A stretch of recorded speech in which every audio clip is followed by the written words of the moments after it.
had to really ask questions to get things out of him. And I just remember telling him that I was impressed that he owned all those rental properties. And, his son had relayed that he had made a lot of money in the stock market. And I just said, someday I would like to, I'm studying to be a pastor, but I would love to own businesses someday or buy real estate. Is there any advice that you would have for me? And I remember as I talked to that gentleman, he probably told me 2 or 3 different things.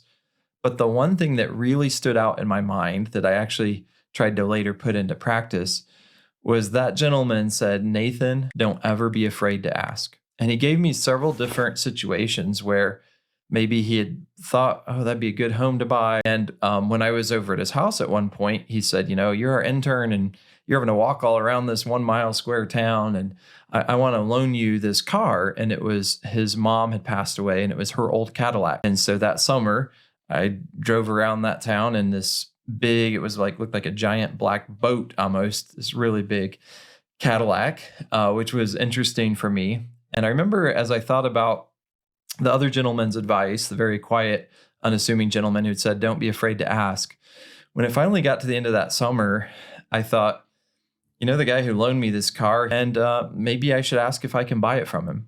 And so I think I looked up the blue book value and tried to figure out what was a fair price. And I had the money that I could do that. It felt kind of awkward and so on, but I sat him down and I kind of made my case and said, I think this is what the car's worth. And you have all these other cars. Is there any way I could buy this car from you for such and such price? And he looked at me and he said, no, I'm not going to let you do that. And I said, okay, that's fine. I just figured I'd ask. And he said, I'm not going to let you do that because I'm going to give you the car. And I said, no, I'm not. I can't let you give me the car. Please sell it to me for this. And we went back and forth. And he finally said, well, if you insist that you have to buy it, I'll sell it to you. But the maximum you can pay me is $1.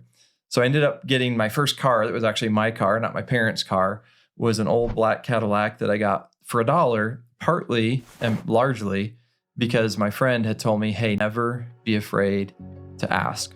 So I want to spend a few minutes talking to you about 5 different areas in which it really helps as an entrepreneur or small business owner to be willing to ask.